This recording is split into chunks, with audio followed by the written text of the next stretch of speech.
What's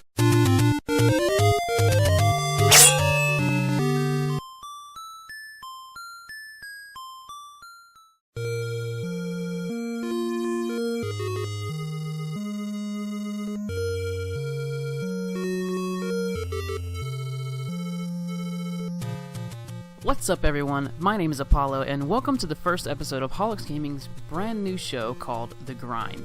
This show is designed to be a way for us to show more games that we want to play and review on our channel without the time sink of making or having to watch an entire Let's Play.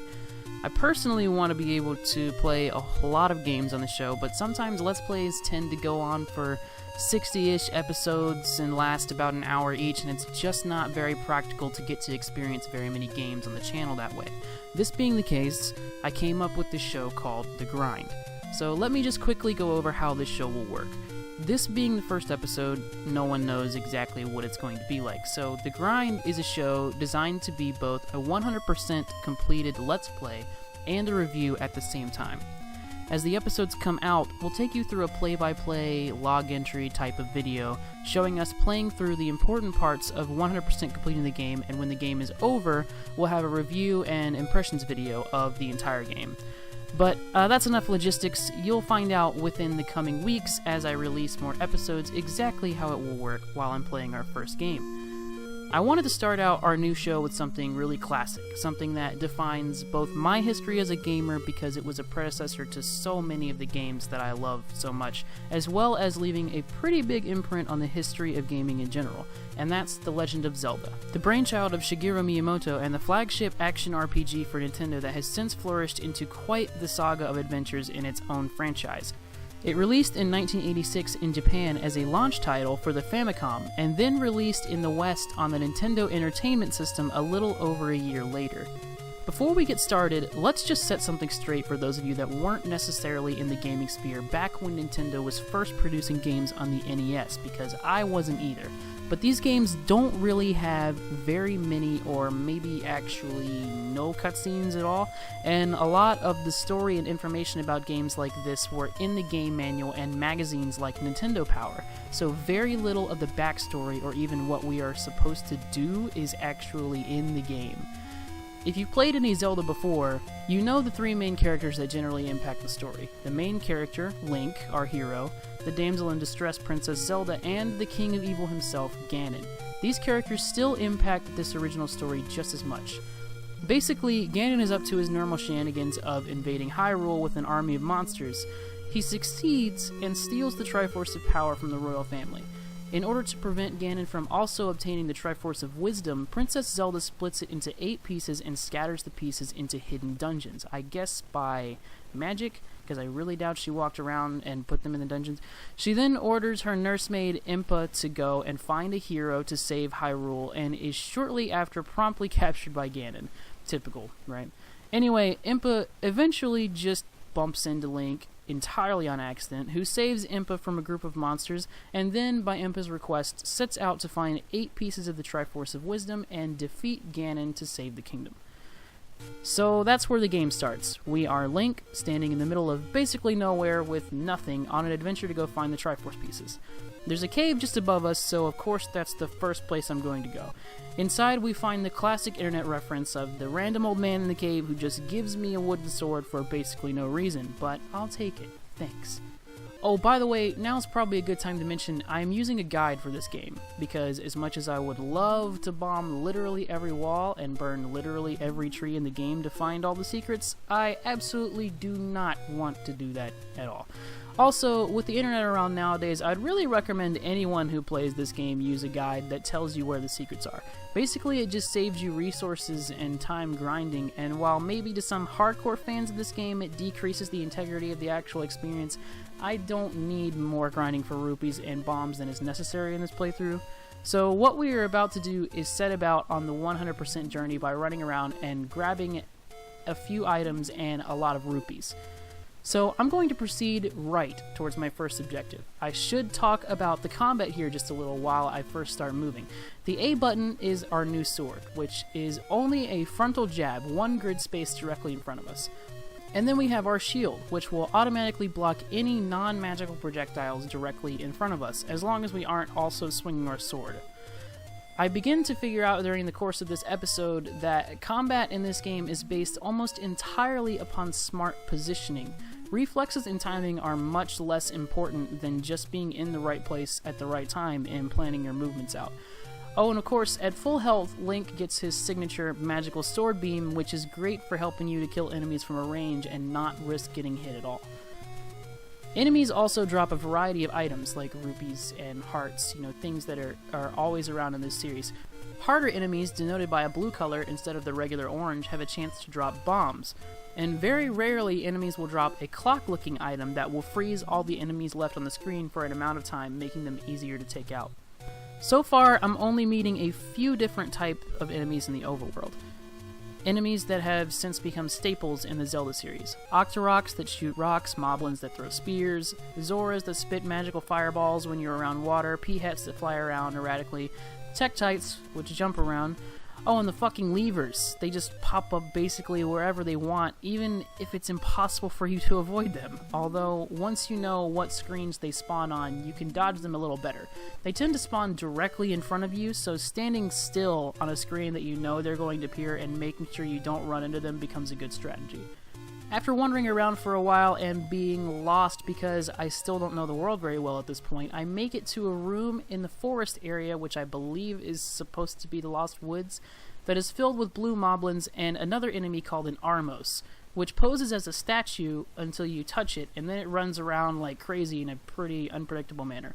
Underneath one of these Armos statues is our first staircase, and down that staircase is our first secret room, which has a friendly moblin who basically says, "Shh, here's some money," and gives you 30 rupees, and then politely stares you down until you get the fuck out of his house. Very shortly after this, while practicing my swordplay and wandering around some more, I get caught not handling my position very smartly and meet my first death of the playthrough, which sends me right back to the starting area, but doesn't actually penalize me in any other way. In any case, I head along the shore and stumble across a shop that sells bombs, which is good because I need those to blow shit up. Just as a side note, I think that shop owner might be hiding something shady because as soon as I pay him, he magically and instantaneously disappears before even bothering to offer me another product. Next, I'm heading back along the coast and, these fucking levers, man. Anyway, I bomb open a wall and reveal a secret door in which lives another old man who offers me either a potion or a heart container. Which, who in their right mind would take a health potion that heals you once over a permanent increase to the amount of health you can have? Also, I don't understand why he bothered blocking himself in this cave to try and avoid the monsters when he could just teleport away whenever he wants. That's kind of pointless. After leaving here and beginning to head north towards Death Mountain, I end up dying another time, which is testament to the fact that this game is still pretty hard to play even now. I'm sure I'll die a lot during this playthrough. However, this time when I respawn, I do notice that there is an extra penalty to death in that you don't begin with full health, you only start with 3 of your hearts. So now that I've got 4 heart containers, I end up not starting out with the sword beam anymore. I make my way back north where I was going before, and at the base of Death Mountain is a rock surrounded by Tektites where I can blow up another wall and get yet another heart container. Next, I head a little farther northeast and up some stairs to find an old man who gives me a letter and says to give it to the old woman, whom I've never met, but I'll take it anyway and hope I run across her later. At this point, I'm going to go on a rupee hunt for a while. I end up bombing several walls in several different places and finding more moblins that give me more free money. One of them was feeling generous enough to give me 100 rupees. Having all this money now, I head north of the starting space and into a cave where there is a merchant who will sell me the blue candle. This candle can be used to shoot a fireball 2 grid spaces in front of me once per screen, which allows me to burn trees, bushes, and sometimes it can be used in combat, but it isn't really that effective compared to just using your sword at this point. I can use this blue candle to burn a tree south of the lake, which represents Lake Hylia in this game, that will reveal another staircase to another merchant that can sell me a magic shield. Now, several other merchants also sell this item as well, but this guy has it at a discount. This is a very helpful item that increases the power of our shield so that we can now block those magical fireballs that Zoras shoot, making them much less dangerous. Also, using the candle, we can now go fetch another heart container by burning a bush on the screen directly to the right of the screen where we just bought the magic shield, giving us our 3rd heart container so far in the playthrough. I run around in this general area and burn a couple more bushes, leading to 2 moblins that each give me 30 rupees, and then I head back north to Death Mountain and begin to climb. Eventually, on its west side, I find a screen covered in tektites with a waterfall and a staircase. So I climb the staircase and see a cave guarded by a blue monster called a Lionel, which is basically a centaur, and it can shoot sword beams exactly like Link and deals a ton of damage if you get hit by it. It's okay though, because I sword beam cheese him right back from across the screen and defeat him so that I can enter the cave. I also stand here for a minute and try to kill this Zora to absolutely no effect. I guess it just, every time it respawns, it resets its health.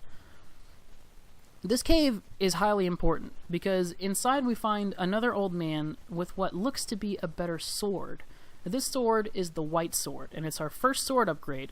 Now, it will look like he just gives it to me for no reason here, but actually the reason I can go ahead and grab it is because that I've already found 3 additional heart containers, which is the trigger for him to give it to you. This sword increases our power by quite a bit, allowing me to even one-shot some of the blue monsters that were giving me a little bit of trouble earlier in the game. Now I go on another rupee hunt to gather several more rupees from friendly moblins by bombing more walls and burning more bushes. This is so I can amass as many rupees as possible, because the next item that I want to go buy is quite expensive and will be well worth it. Once I have as many rupees as I can get, I head to the west side of Lake Hylia and travel north. Once I make it to a dead end covered with a bunch of fucking levers and Armos, I fight off all the enemies and find another staircase hidden underneath one of the Armos statues, and inside is another merchant with a very expensive blue ring at 250 rupees.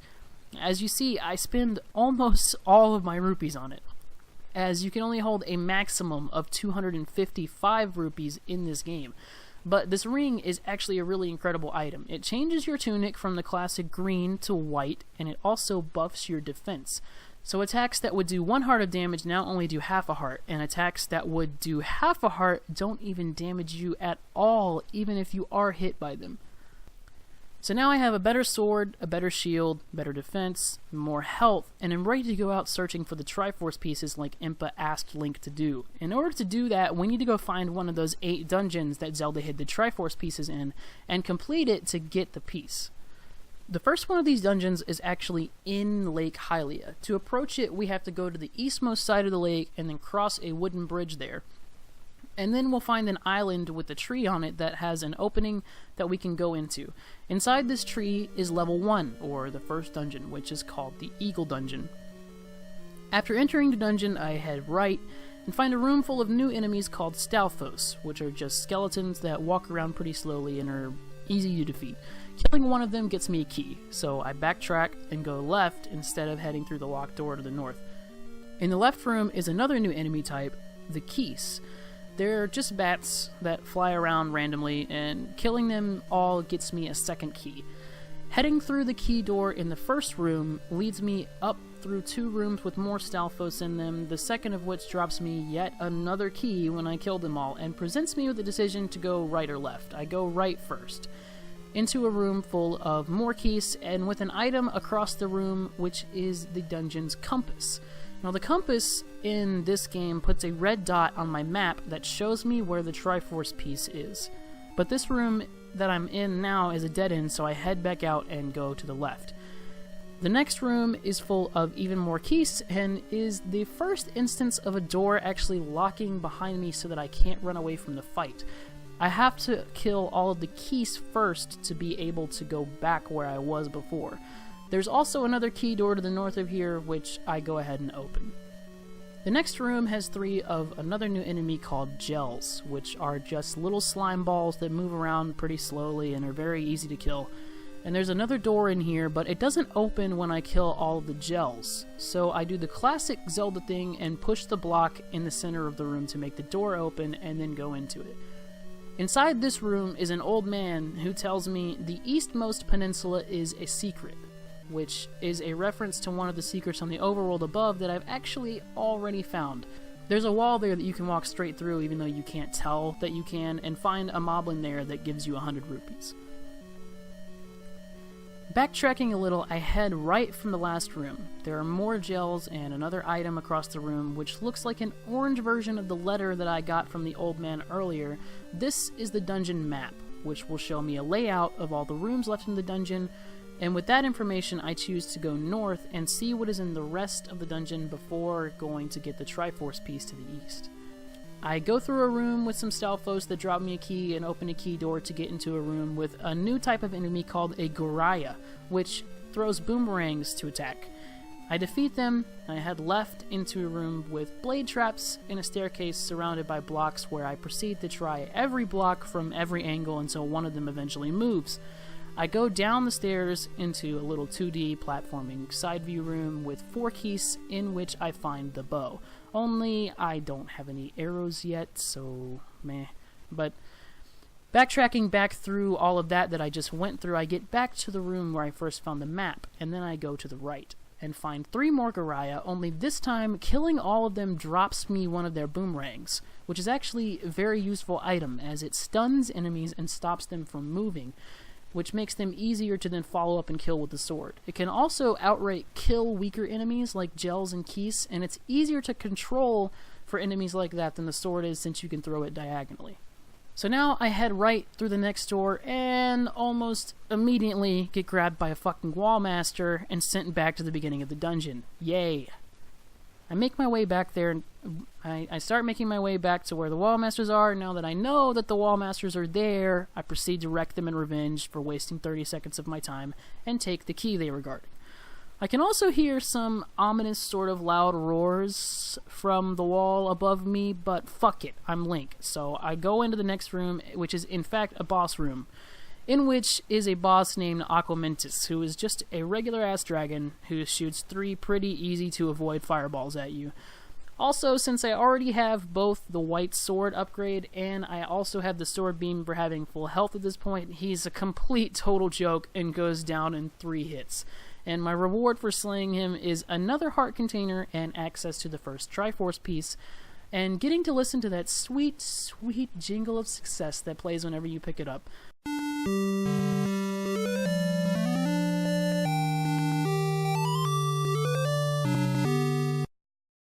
Also, I get teleported out of the dungeon, which is pretty convenient. Anyways, I think that's a good place to leave off the first episode of The Legend of Zelda and the first episode of our new show, The Grind. Thanks for watching. If you liked what you saw, then you can drop a like on the video or leave a comment. We'll try and read every comment that anyone leaves and respond to as many as we can, or at least leave your comment a thumbs up so you know that we read it. Also, if you want to see where I go next with The Legend of Zelda, you can subscribe to our channel here, Hollix Gaming, so you can be updated every time we post any videos. You can also check out some of our older videos as well, like our Minecraft Skyblock Survival series, or the fun we had on the Destiny 2 beta recently. Also, if you just like the sound of my voice, for some reason, I don't know why you would, you can watch me do a Let's Play of Bloodborne, which is basically my favorite game ever. Again, thanks for watching, and I hope you'll stick around for the next episode of The Grind.